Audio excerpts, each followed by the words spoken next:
Hey, you all. Welcome back. Y'all already know what it is. You see the title of this video. This is Real Housewives of Beverly Hills Darling, season 11, episode 10. Let's hurry up and get into it because I filmed 3 videos on Sunday mornings. But then for real, this time I really do have to take my hair down. Like if you see hair peeking out back here, y'all, it's my hair that I've had to take down. So I'm trying to hide this. It's bootleg over here today, y'all. So I want to get through these videos so I can take my hair down tonight. It's going to be a long night, but I need to get through this. So we're not going to touch on everything. If you are an Erika Girardi fan, it's time you get up and exit on out because I'm not going to have any mercy from her. I don't care. I don't feel sorry for her because of those damn lies she told at the end of the scene. So we're going to go ahead and get into it. We'll discuss some things, but we probably won't discuss everything. So let's just go ahead and run through it really quickly. So everyone is going to Kyle's second property. How many properties does Kyle and Mauricio, how many do they own? Like this property in Palm Springs and La Quinta is very beautiful. It was drop dead gorgeous. So Kyle may not have taste in fashions, but when it comes to homes, impeccable, chef's kiss. So Kathy arrives.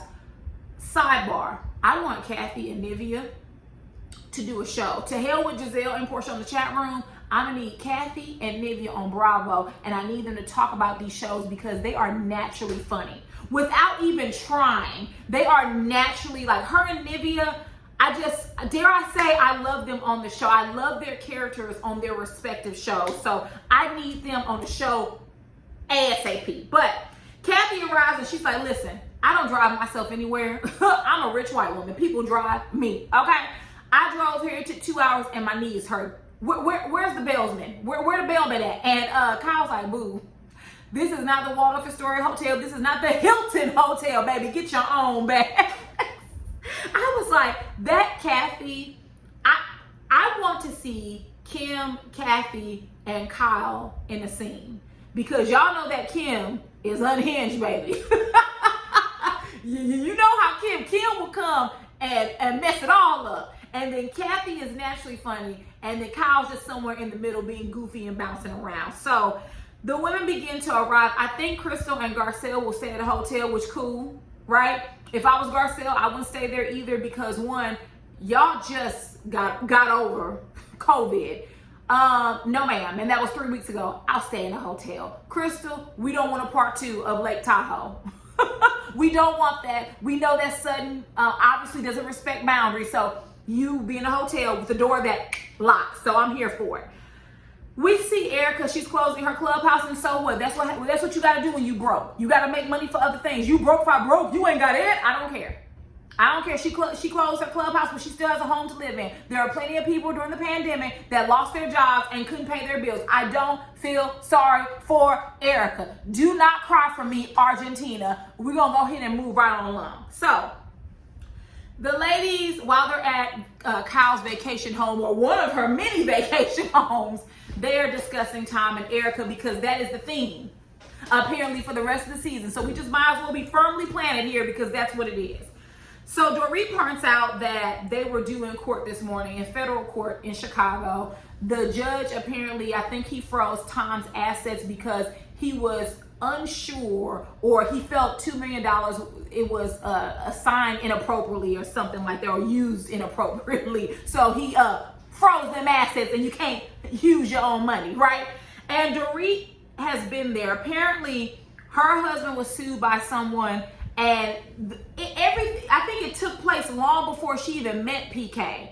But she's on Beverly Hills, she's his wife, and they decide to sue her as well. And they also put a freeze on her assets. So she knows what it's like to not to be able to access your own money. But when she said that, I said, Dorit, it's not his money. you missed that part. But anyways. They're talking to see, I think they're trying to figure out whether Erika's going to show up or not because it's been a long day. Would she come after everything that's going on in court that morning? So Dorit reads the article And in the article, it says that Tom's attorneys are asking for a medical evaluation because, as Erika said last episode, they think that he may be degrading mentally. And Crystal makes a good point. She says, if Tom only owes $2 million, to someone like Tom Girardi, $2 million is like $2. So why don't he just pony up and write the check? Because he doesn't have it, Crystal. That's what happens when you appropriate other people's money. That's not yours, right? He doesn't have it. Or either he has it and it's in an account that he doesn't want them to know about. So, I mean, that's just what it is. So, Kyle is going to prepare lasagna for dinner, which, pause. I've never had onions in lasagna. Have you guys? I'm asking because that was the first time I've ever heard of that. Because even Kathy was like, onions don't belong in lasagna. I don't want onions in lasagna. And I was like, who puts onions in lasagna? But apparently Kyle does. But they say that she's a great cook. I'll carry the one. They say she's a great cook. So, and when they were at dinner, they were praising her and saying how good it was. But I never heard it. So whatever. So finally, Erika Jane arrives and Lisa Rinna runs up to her. She gives her this hug and tells her how proud she is of her for showing up. Baby, she had to. This is her job. She was getting paid. Okay, she can't depend on Tom's coins anymore. So she better show up to every scene and get every single dollar that is earned. She begins to cry and she says, it's not okay. It's not going to be okay. And it's not going to be okay for a long time. You damn right it's not. You damn right. That's what happens when your husband is allegedly stealing plane crash victims' money. So you goddamn right it's not going to be okay. Erika says in her confessional that it's just bad news all of the time, which, I mean, Erika, you knew when you left him it was going to be this way because you can't convince me, and we'll get to it later, you can't convince me that you left this man just because he was rude to you. We'll get to it later. You left because you knew what was coming down the pipe, and now you're trying to play your castmates on the show. You're trying to play on the audience emotions. No emotion for me over here with that. I don't care. So she begins to discuss the court case, and she was telling them how it was in federal court, it was in Chicago. Of course, she didn't attend. Your attorneys do that for you. No need for her to attend. And Kathy Hilton was like, oh, well, do you know Robert Shapiro? Because he's a family friend of ours. Of course he is. And Erika was like, I know Bob, but I don't know if he's supporting Tom. I don't know how that is. Girl, Robert Shapiro ain't trying to be on the Beverly Hills Housewife. That's what he's doing, staying far the hell away from you and Tom. So she says that she hasn't spoken to Tom since she left, which I believe her. Why would she talk to him? That would be a stupid move. I wouldn't even advise her to do that. So I don't believe she's talking to Tom. I do believe that she just packed up and left because she knew what was coming down the pipe. This divorce is not about how mean he was to her, okay? So she says that Tom's attorneys, don't think he's mentally well. And here's the thing. Tom may not be, because the more Erika discusses Tom, it sounds like he is displaying characteristics of someone who is suffering from early stages of dementia, possibly. And so he could not be, and that's why they want a mental evaluation. But I'm going to tell you now, he was mentally capable enough to steal people's money, allegedly. So if you ask me, he's just fine. So they get into discussing marriage and business, and Kathy Hilton says, if my husband came to me, isn't his name Rick Hilton? If Rick Hilton came to Kathy and asked her to sign off on something, she would, because you trust your spouse. And even Dorit was like, you don't know all of the business dealings that your spouse has or had prior to you. So there's no way that you can account for everything. And I said, wow. I said, these women are married to men that they have so many business dealings that they're not even aware of them. Must be nice. Must be nice. You don't drive anywhere. You get to play dress up in luxury clothes every day. It must be nice to be so ignorant as to what goes on in your household that you wouldn't have a clue if someone's going to sue your husband or if he's stealing from someone. But okay, allegedly, but okay. So Sutton then has a side conversation with Erika, which I thought was interesting. So I'm going to mention it here. She was asking her about Christmas, and the holidays are coming up. How do you feel about it? And Sutton tries to relate to her by saying, listen, my father took his life 2 days before Christmas. She said that was going to be her daughter's first Christmas. And she said she was all excited, and then that happened. And although Sutton was devastated, her mom wasn't. And so they flash back to a scene, and Sutton is talking to her mom, and she's like, don't you miss my dad? And Sutton's mom, Reba, was like, hell no. No, I don't miss him. And I said, Sutton, not that it's funny, but I was laughing because what Reba's mom said, what Sutton's mom said about the differences in the relationship was true. She was saying how Sutton has, because she was the child, she had a different relationship with her father than what her mom, Reba, had. The way Reba talks, it was probably hell in that household. You're dealing with someone who is unfortunately mentally ill. You don't know what type of chaos and what type of hell Reba was in. Because when Sutton asked, she's like, don't you miss him? She was like, no, I don't miss him. I was like, damn. And Reba's mom probably went through a lot, because I don't know a lot about Sutton's background, but I would be interested to know, when did the decline in mental health begin to happen for her father, or was it something that always was kind of there, but he just kind of managed it? Because if it was something that was always there, but it was quote unquote managed, we have no clue the hell that her mother was going through. That's why she doesn't miss him. And she was pissed that he took his own life 2 days before Christmas. Like, how dare you mess up the holidays for me, right? Like, you messed up everything else, and now you're messing up the holidays. Oh, great, just great. So I thought that was actually a very poignant scene, because oftentimes children, the relationships that we have with our parents, we just automatically assume that our parents have a similar relationship to one another, and of course, that's not always the case. So we then get into some randomness of the night. So Kyle is still cooking the lasagna. And of course, Kathy's being the big sister. She's trying to tell her how to do it, what to do, what not to put in there, how you need to bake it. I mean, just being the big sister and thinking she knows everything.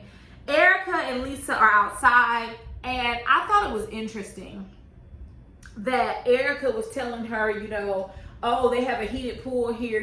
When I was with Tom, we had a heated pool, and I never once saw a bill. She said, at my house, I left on the heated pool for 3 days. I got the bill, and I was like, nope. And I was like, yep, that's what happens, Erika, when you're paying for your own stuff, right? So you realize the cost of these things, right? So, hey, you had to cut it off. At least you have a pool. Some people don't have a house to stay in. I'm not sympathetic to you. I'm not at all. Okay, and we'll get to it. We're almost there. So then, while Kyle was fixing lasagna, y'all, why she dropped a seasoning and it was glass, so it broke? Why did she flip her shoe off? Did y'all see when she flipped her shoe off and was like, and then she asked Kathy to clean it. Kathy said they needed a dust buster.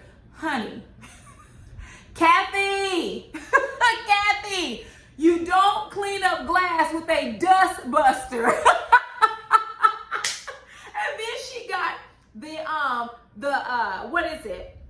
the brush that you use for the barbecue grill. Literally, my husband has the same one, or a similar one. She began to rake the glass and brush it on the floor. Girl, if you don't go get a broom, what are you doing? And when Kyle said something to her, she said, well, I'm not the one who dropped it. I said, well, then Kathy, don't help. Don't help Kathy at all. What? I was like, to be that rich that you just pick up a barbecue grill brush and start to sweep up glass. I said, you know what? I can't even be mad at it. I cannot even be mad at it. So we get to the dinner. Kathy sets the table, and I don't even want to call it the setting of the table. First of all, Kathy put a lemon on top of the napkins. Now, you know damn well in Kathy Hilton's house, and I think even Kyle said this, in Kathy Hilton's house, you know goddamn well that her table is set better than that. You don't put a lemon on top of the napkins and put a candle in the middle. Thanks. And some stale bread. Thanks. Thanks, Kathy. So while everyone's getting their plates and serving themselves, Kyle walks out and her daughter texts her and was like, Drake follows Lisa Rinna, Mom. Basically step your game up. And here's where Lisa Rinna kind of lost me. When she was like, oh, I didn't know he was following me. His name is Champagne Pappy. Pappy? As in, who the pappy? Like Mammy? And she kept saying Pappy. And Crystal and Erika and them corrected her and was like, it's Poppy, Champagne Poppy. Oh, Poppy, Pappy. I got my good eye on you, Lisa Rinna. You know damn well that man's Twitter, Instagram handle isn't Champagne Pappy. Who calls themselves Pappy nowadays, Lisa Rinna? That's why I can't watch these shows. That's why I can't watch these shows, baby. It's like racism hidden everywhere. I just can't do it. But anyways, before they get into dinner, they decide to clear the air. Apparently, it's some type of new moon. It happens every 600 years. And Kathy then says, you gotta light a candle, you gotta blow it out. And when she said blow it out, I said, so will Erika be the only one blowing the candle out? Because this is not COVID friendly. Like, this is not COVID friendly. We're not supposed to be blowing candles out. Like, this is not what we're doing. But anyway, she blows the candles out and she says she'll do anything at this point. She'll take a prayer group, she'll blow a candle out. She said the only thing she won't do is go to confessional. I bet you won't go to confessional because of all the lies you've been telling, Erika. I bet you won't. If I were you, I would stay far away from church right now. You might walk in and catch on fire. But anyways, the girls want to get to the bottom of the tea. And I don't blame them. Let's just get everything out. Let's just talk about it because we're going to be here all season. So Kyle asked her, she said, what happens to Erika Jayne as the business? And Erika says she doesn't know. I know what happens. Nothing until you get some money. Nothing. That's what happens to Erika Jayne, the business. He's no longer there to fund your fledgling career. So that's what happens. Nothing. And so they begin to talk about how Tom doesn't want to pay child support, spousal support. And Kathy makes a comment, and this is what I will say. Listen to Kathy in these different segments where they're talking about business and money and relationships. Kathy has a lot to say, but she slips it in there. I said, ooh, Kathy, you know more than what you let on to, boo. Okay, she says the richest men in the world will ask their wives when they're going through divorce for something back. I said, do tell, Kathy Hilton. Do tell. Do you think Kathy is married to a million billionaire and they haven't had issues? Just because she laughs and smiles and she's affable and she plays along and she pretends she's aloof doesn't mean she's stupid, right? Right? There are probably women like Kathy who have chosen to ignore certain things because they live in the lap of luxury, right? You don't drive, you don't cook, you live, quote unquote, very well. There are others who choose not to ignore it. And then there are others like Erika Jayne who are forced to no longer ignore it. And you see where she's at now. So Erika says that Tom needs to basically give up his bar license because he's not mentally there. She talks about how his attorneys think, of course, that he's degrading, just like she said in last episode. And that he's just not there. He used to be very sharp and he wasn't mean. And all of a sudden in the past few years, he suddenly became mean and upset and snappish. And so I thought to myself, you said you didn't know about all this stuff going on with Tom and his finances and things of that nature. So you want us to believe that you left Tom because he's exhibiting characteristics of dementia. Is that what you want us to believe, Erika? Because if so, that's terrible. You took vows, right? You said to death do us part. And because your husband, who was old, developed an illness, you left him? If you know that dementia comes with being rude and mean and fits of anger because he couldn't remember something, you want us to believe you left him for dementia. Okay. That's the first lie, because that's the lie she's been riding on for the past few episodes. He was mean, he was rude, I couldn't ask him a question. If the man has dementia, what do you think is going to happen? It doesn't excuse the behavior, but it provides a medical reason. Come on now, Erika, which one is it now? He's degrading. Okay, so you left your degrading husband. You knew he was significantly older than you, and you left him because he was degrading. So that's the first lie you want us to believe. Okay. So Crystal relates, and she was like, her father was a very brilliant man, and when he developed Alzheimer's, she found that he would become very angry. He would begin to hit himself if he couldn't remember things. And that's just so cruel. It is. I agree with Crystal. That's such a cruel joke. It's just a sick plot twist. This man is brilliant, and then he couldn't even remember presidents' names, days of the week. It just, dementia and Alzheimer's, I wouldn't wish that on my worst enemy. So now we get to the good part. We start to talk about Tom Girardi's car accident that he had a few years ago. So how they got to this is they began asking Erika, like, so when did you notice? And the car accident gets brought up. And they're like, oh, so you began to notice that he was degrading then? And she was like, yeah, I told you all it was an accident. And he broke his ankle, which was all true. But you left off everything else. So let's talk about it. We got a lot to talk about right here. So let's get it going. So Erika Jane says that that's when she began to see that he's exhibiting signs of degrading mentally, possibly dementia. She said that back then, of course, she smoothed it over and was like, oh yeah, he was in a car accident. Tom's fine. He's been a baby, but the car's not fine, but he's fine. She totally played it down, so she says. Now, this is a new story. She says that Tom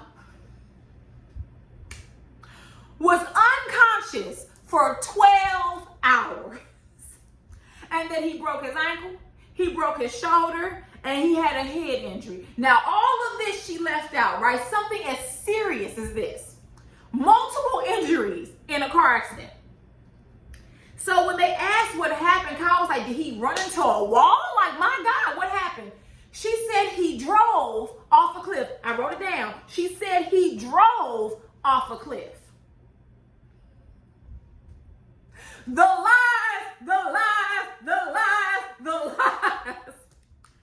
And then she said, when she said that she found him unconscious. Now that's going to be important, because she said she found him unconscious, and that he had drove off a cliff and he was ejected from the car and was down the hill. So the car was up here, Tom ass was down there, right?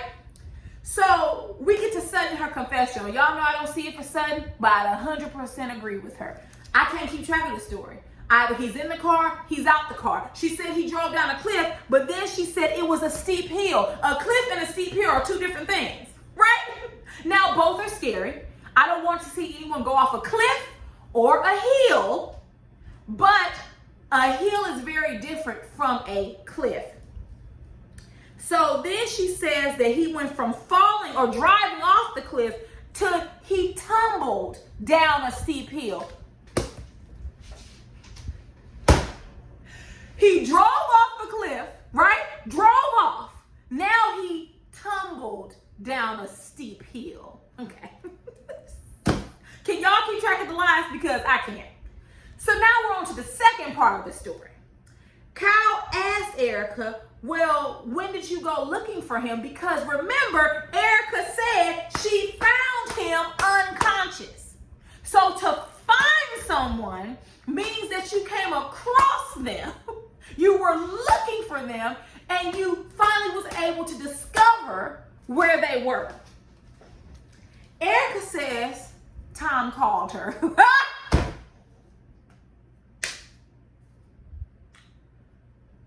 You found somebody, but they called you.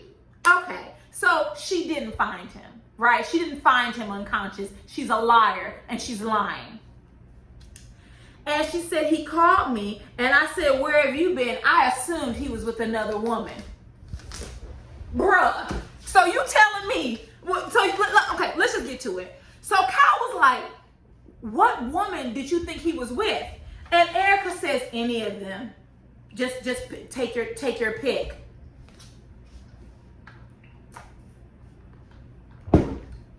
So let me get this straight, Erika Jane. Let me just get this straight. You want me to believe that Tom Girardi is degrading mentally and that he possibly has dementia, right? But then you also want me to believe that Tom was slanging dementia dick all around Beverly Hills. Right? He's degrading mentally, but he's able to have different area codes. That's what you want me to believe. Because you said, and see, here's the thing. Kyle followed up and she said, so he was cheating on you, right? And so, of course, Erika nods her head and she says that she said, you guys have no idea what I've been living through.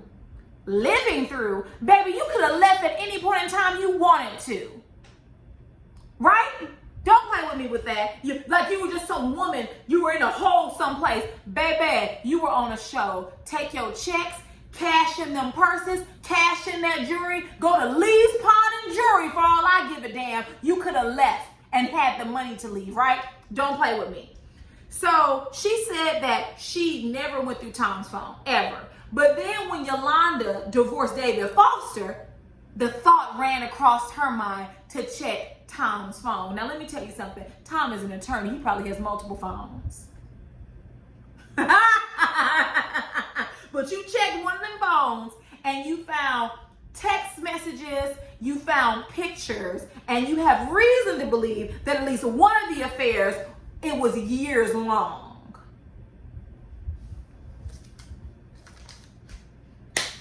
Tom doesn't have all his faculties. He needs to turn in his bar card. He's been degrading over the past few years, but he was able to keep all his bras in line. Okay. Oh, okay, that's what you want us to believe. Okay, Erika, we're following the lies here, right? So Kyle asked her, why didn't you leave? And she said, where am I going to go? Where am I going to go? Tom told me that was his house. It is his house, and you knew it was his house when you married him, knowing he had been married 2 or 3 times prior to you, didn't you? You knew it was his house. You knew he was an attorney. You knew he was a businessman. You knew all of this, and you were fine being there. So let's get this straight. You didn't leave when he was cheating on you and having multiple affairs, right? You didn't leave when he had dementia, right? So when did you decide to leave? You didn't know anything about all these things that were going on. When and why did you decide to leave, Erika? So you dealing with the right one. You dealing with the right one, because there's no way in hell that my husband, that David could go missing for 12 hours and I don't call the Army, I don't call the Navy, I don't call the Air Force, I don't call the militia, and we don't go looking for him land, air, and sea. The fact that you was just sitting back, oh, he's probably with another woman, so you didn't give a damn that he was cheating, if it's true. It could be, but here's the thing, you signed up for that. You think this millionaire lawyer only has you? Newsflash, they don't. They don't. You know why? Because they're getting it thrown at them from every direction, right? And plus, you were once the young hot wife, not so much anymore. You're closer to 50 than you are 30. You require more upkeep, more Botox, more pills.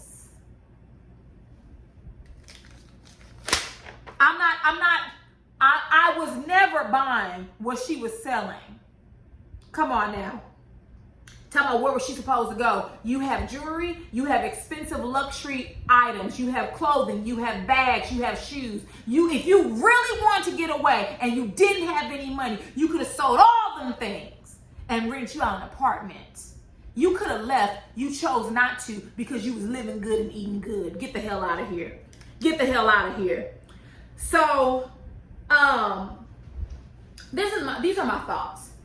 Erika is telling this information, whether it's true or true, right now for a reason. It's some type of strategy that's going on behind the scenes.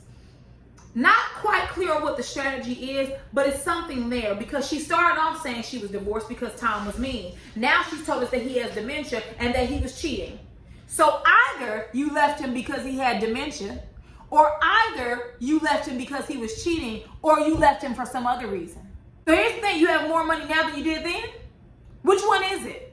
See, Erika, I was never buying what you were selling because you were lying. There are plenty of lies. You said you found this man unconscious. You didn't find him, he called you. You said he dove off a cliff, but then you said he tumbled down a steep hill. You then have insinuated, and well, before this episode, you insinuated, but now you have answered directly that you believe he was cheating on you. So he's mentally degrading, but he has enough sense to swing around dementia peen in Beverly Hills. Okay, right. When you gonna tell us when you found out, boo? Because you just didn't up and get that house. You didn't just say, oh, I'm gonna leave and get the house. This is a plan. And you've known about this foolishness for a long time, and you're gonna have to answer that question. Not on the show, but you will have to answer that question in the court of law, Erika. And I look forward to it. Honestly, because the more you talk, the more I'm unsure of what you did or didn't have to do with anything. Moving money around. Baby, ain't nobody stupid. And you think you're smarter than everyone. Get out of here, Erika, you and that frozen face. I ain't here for it. I'm not. You're lying, Erika. Time's up. We're at the end of the episode. Two things I want to point out. What is pancake cake and how can I get my hands on it? That pancake cake, I have never heard of it, but baby, it looked delicious. If you all know where I can get some pancake cake in Texas, let me know, because I'm going to come and get it. And ending the night, I really don't care much about Lisa Rinna. I feel like she's using this Scott Disick dating her daughter as part of her storyline. I think it's very disgusting. I told you, I think she's secretly giddy. For her to be related to the Kardashians in any way, Lisa Rinna will run somebody over to be in the tabloid. So whether it's her daughter dating an old man or not, she thoroughly enjoys it. But girl, how Scott Disick came into your life is that Amelia and them are around there, you know, in Hollywood thotting and bopping. Okay? And that's why Drake followed you, because he wants to thot and bop with your daughters. So, you all, if there is nothing else, get down in the comments. Tell me what you all thought of the episode. I'm not here for Erika. She's lying. If I didn't believe her before, or if there was any hope of me believing anything she said before, I really don't believe her now. And then we saw the previews to the rest of the season, how she's threatening son, I will end you. Is that something Tom used to tell you when he was rude and nasty and mean to you? Yeah, you picked up a few of his old tricks, haven't you, boo? But anyways, you have the right one to threaten, because if you threaten me, baby, you have the right one. Okay? You have the right one, Erika, because if I was a castmate on the show, if I was a character on the show, you would have one time to threaten me. I will call your goddamn bluff for you, because you ain't tough. You're not tough. Girl, bye. You complain about a bungalow bigger than most people's homes. You got a closet bigger than most people's apartments. Girl, bye. But anyways, drop down in the comments and let me know what you all thought about the episode. And if there is nothing else, I will see you all later. Mwah. Bye-bye.